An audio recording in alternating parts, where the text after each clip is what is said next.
I would like to say that all the healthcare professionals who testified today are in favor of the bill. What you heard from the brokers who are on the bill, that they had concerns. All right, they're not in the weeds doing this every day. They're not the ones worrying about the no-shows. They're worried about their bottom line. That's what this is about. And I'm sorry, a level playing field, this isn't your playing field. This is taxpayer money. This is patients. I don't care about your business model. I'm not care about leveling the playing field so your return on investment is greater. This is about outcomes for the patient. This is about taxpayer dollars. This is about providers. And I understand their concern. Well, in fairness, to talk level playing field, when the playing field that was put in the bill is essentially Uber's playing field, and they're saying, here's the playing field we're going to have no matter what, that they're saying. This is House Bill. This is based on House Bill 100. It's the same. If I can get into a ride share at 2 o'clock in the afternoon, why can't a Medicaid patient do the same thing? I don't disagree with that at all. I think the safety background, I've never had an issue with the ride share.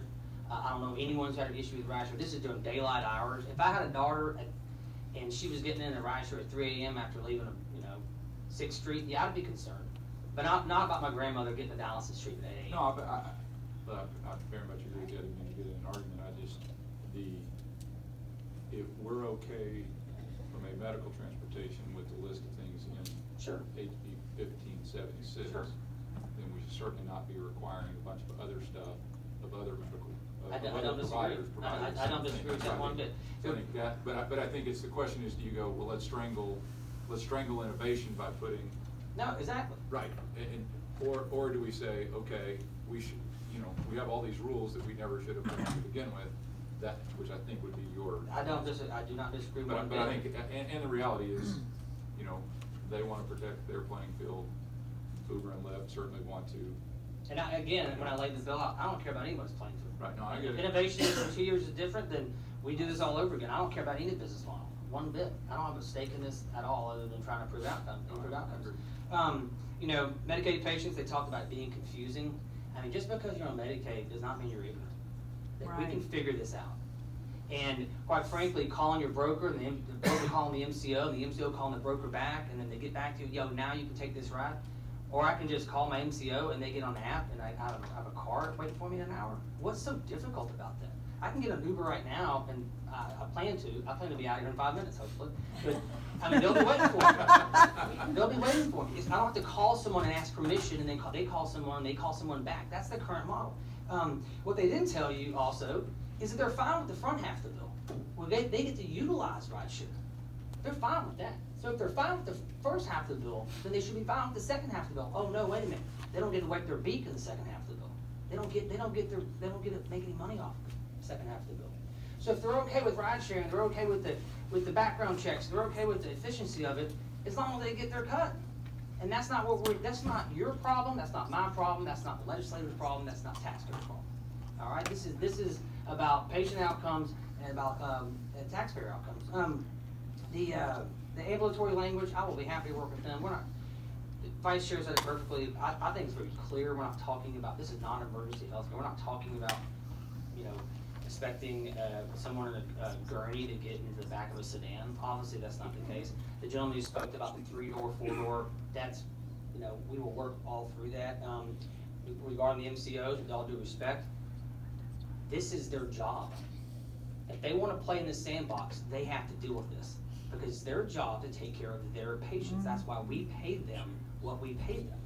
So if there's some burden there, or it has to be cumbersome for a few months while we write these rules with the agency, so be it. But that's their job. If they don't like it, leave one of the largest healthcare markets in the world. Go for it. But they're not going to do that. They're going to figure this out. They're already providing rideshare right now, but they're paying for it out of their own pocket, out of their own income.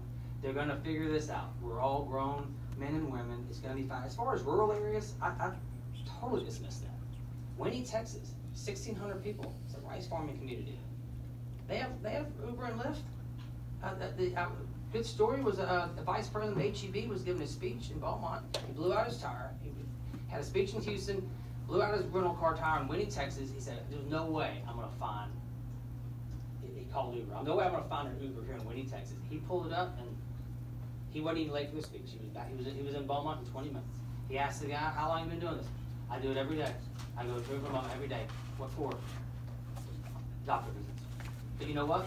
Those people can pay for it. There's another story about a physician in the Houston Medical Center said, well, I don't know why you're doing this, Bill. We're already the #1 healthcare destination for rideshare and all of, maybe the state of Texas, the medical center in Houston. And the response is, that's great. Now what if poor people can do that? Because you're not taking Medicaid at your hospital, are you? Nope. So only the people who can afford it are getting the efficient rides. So, you know, I'm willing to work with some of the folks, and I know what you're talking about, and I agree with the surge pricing.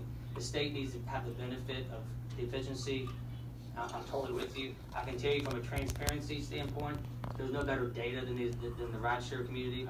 You will know exactly when these drivers are picked up and dropped off. There's no one going to the store, no one going to the mall on this deal. We know exactly where they're going. Otherwise, they get audited and they don't get paid.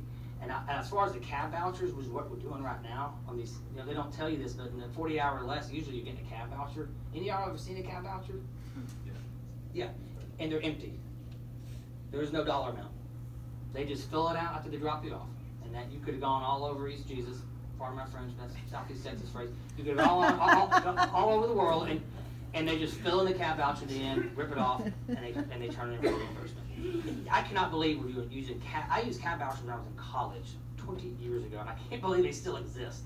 Because I'm going to tell you what we did with the cab voucher back in college. But we didn't go to point A to B, though, I can tell you that.